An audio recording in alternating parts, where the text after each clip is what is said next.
Welcome to the First Five, where we flip the script, find God in real life, and get your soul fed in just 5 minutes flat. No fluff, no filters, just straight truth that hits different. And trust me, heaven's got something to say today. This is word that walks with you to work, rides with you in traffic, and sits right in the middle of your living room chaos. So whether you're sipping coffee, scrolling before the kids wake up, or just trying to get your mind right for the day, lock in. 5 minutes, one word, all fire. Let's flow. Good morning, family. It's Miracle Monday, and today we are entering differently. Not because everything is perfect, but because gratitude changes how you walk into a space. Because some of us have been entering every day stressed, frustrated, distracted, and overwhelmed. And God is saying, what if you entered with thanksgiving instead? What if gratitude became your posture before the breakthrough, before the answer, before the outcome? So let's get into it. This is your First Five.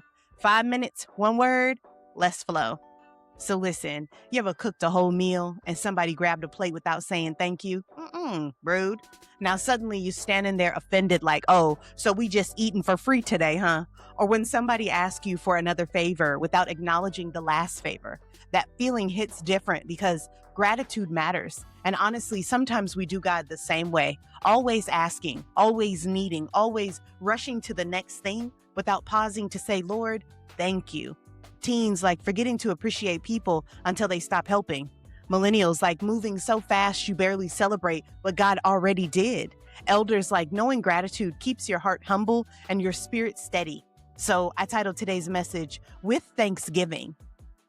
Psalm 104 says, enter his gates with thanksgiving and his courts with praise. Give thanks to him and praise his name. Psalm 100 is a communal worship psalm. Israel would sing these words while entering the temple courts together. And notice this, thanksgiving was not optional preparation. It was the posture required to enter God's presence rightly. The people were reminded that worship begins before sacrifice, before requests, before rituals. It begins with remembering who God is. The psalm grounds thanksgiving in covenant relationship. He made us. We are his people, the sheep of his pasture. Gratitude flows from belonging. And honestly, culture trains us to constantly focus on what's missing. More money, more followers, more success, more validation. Consumer culture survives by convincing you nothing is enough. But the kingdom says pause. Remember, give thanks, because gratitude interrupts anxiety, comparison, and entitlement. So let's talk truth. Thanksgiving reorients your heart. Enter his gates with thanksgiving. Sit with that. The psalm teaches that gratitude is not merely an emotion. It's an intentional act of worship.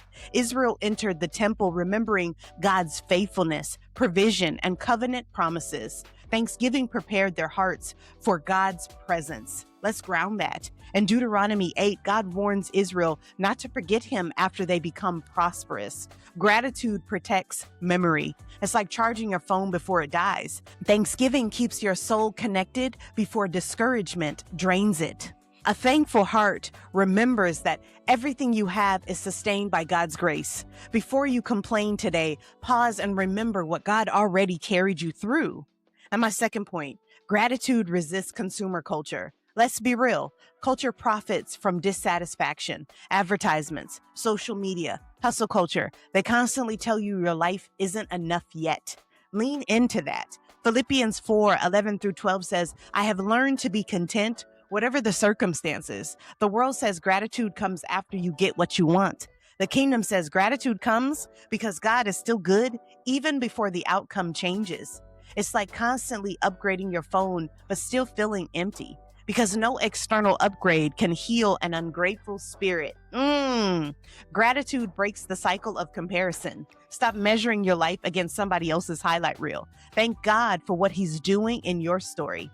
And lastly, Thanksgiving opens you to God's presence. Don't miss this. The psalm connects Thanksgiving directly to entering God's courts. Gratitude changes awareness. Let's ground that. 1 Thessalonians 5:18 says, "Give thanks in all circumstances, not for all circumstances, but in them." Thanksgiving trains your spirit to recognize God's presence even in difficult seasons. It's like adjusting your eyes in a dark room. At first, you can't see clearly, but eventually your vision changes. Gratitude helps you notice God in places you overlooked before. Teens, gratitude helps you focus on purpose instead of pressure. Millennials, Thanksgiving slows the anxiety of always chasing next. Elders, gratitude becomes a testimony of God's faithfulness across generations.